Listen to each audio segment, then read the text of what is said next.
मेरे समणी छन नेहा दीदी जो कि उत्तराखंड में काफ़ी सक्रिय छन और मैं नेहा जी से दुई सवाल पूछना चाहूँ कि आपका हमार देहरादून बटिन उत्तराखंड में मुंशियारी बोला चमोली बोला हर जगह एक ही हाम हुई उत्तराखंड चैणु भू कानून और आपका विषय में आपकी पार्टी का तरफ बटिन आप की संदेश देना चाहता? देखिए, एक उत्तराखंडी होने के नाते मेरा ये मानना है कि उत्तराखंड को एक सख्त भू कानून की अर्जेंट ज़रूरत है, क्योंकि मैं भी यहीं पैदा हुई हूँ। मैंने भी उत्तराखंड को बदलते हुए देखा है, उत्तराखंड को बनते हुए भी देखा और बदलते हुए भी देखा है। मुझे लगता है कहीं ना कहीं हमारी पीढ़ी की और आने वाली पीढ़ियों को अगर हमें जो हमारी संस्कृति है, हमारा जल जंगल जमीन है, उसको बचाना है तो हमें भू कानून लाना ही पड़ेगा। और अच्छी बात ये है, देखिए ये कोई राजनीतिक मंच नहीं है तो मैं भी राजनीतिक बात नहीं करूंगी, लेकिन मुझे पूरा विश्वास है कि हमारी जो आज की सरकार है और जो मोदी जी का एक आशीर्वाद उत्तराखंड के ऊपर है, बहुत जल्द एक सख्त भू कानून आएगा। और देखिए कभी कभी क्या होता है कि हमें लगता है कि केवल आंदोलन से, मैं कहती हूँ आंदोलन होने चाहिए, कोई बुराई नहीं है उसमें, आवाज उठानी चाहिए सही मुद्दों पे, लेकिन आंदोलन के अलावा भी बहुत सारे तरीके होते हैं अपनी बात कहने के, और सही जगह सही मंच पर ये बात पहुंचे, इसकी कोशिश भारतीय जनता पार्टी का भी हर एक कार्यकर्ता कर रहा है। और मैं आपको आश्वस्त करती हूँ कि भू कानून आएगा, सख्त भू कानून आएगा और यही सरकार उसको लेकर आएगी। जैसे कि आपने कहा भू कानून के विषय में कि सख्त भू कानून आएगा, तो उसी विषय में ये कहना चाहता हूँ कि जैसे कि यूसीसी के बारे में धामी सरकार और सेंट्रल से ये आदेश आता है कि यूसीसी आने वाला है, तो उस विषय में आपकी क्या राय है और यूसीसी कब उत्तराखंड में लागू होगा?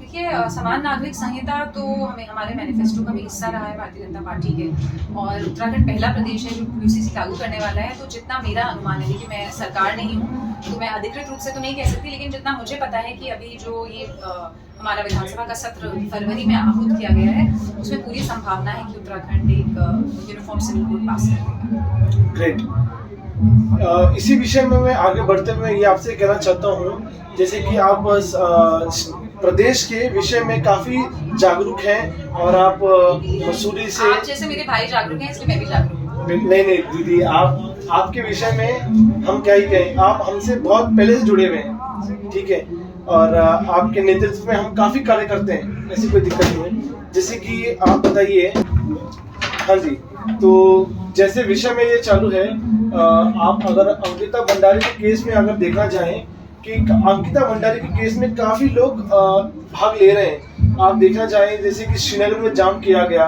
श्रीनगर में चक्का जाम किया गया और सरकार के विरुद्ध में ये कार्य उठाया गया कि अगर आपकी पार्टी में ही बीजेपी से ही अगर कोई इसमें दोषी है तो इसमें आपकी क्या राय और सरकार को क्या कदम उठाने चाहिए, इसमें आप कुछ कहना चाहेंगे?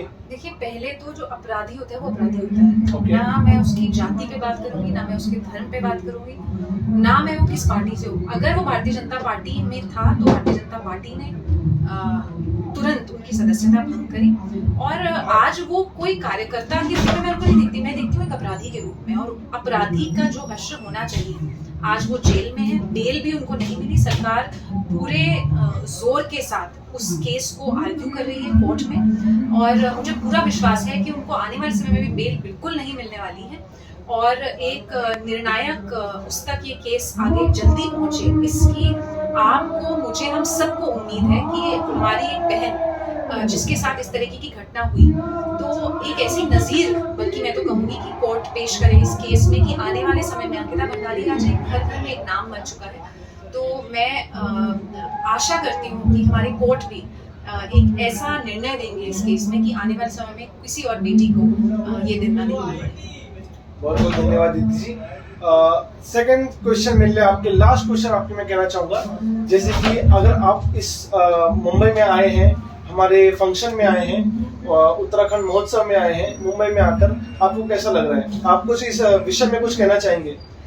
मुझे बहुत अच्छा लग रहा है। कल मैं नवी मुंबई में जो कौथिग होता है उसमें थी, आज मुझे गढ़वाल भ्रातृ मंडल ने जो ये सुंदर आयोजन यहाँ पर किया उसमें आने का मौका मिला। तो मुझे लगता है जो मोदी जी कहते हैं ना कि आने वाला दशक उत्तराखंड का है, तो वो जो आने वाला दशक उत्तराखंड का है, वो जितने हमारे प्रवासी उत्तराखंडी है ना आपके जैसे, उनके बिना नहीं हो सकता। कहीं ना कहीं हमें एक लिंक अपने जोड़ के रखने हैं।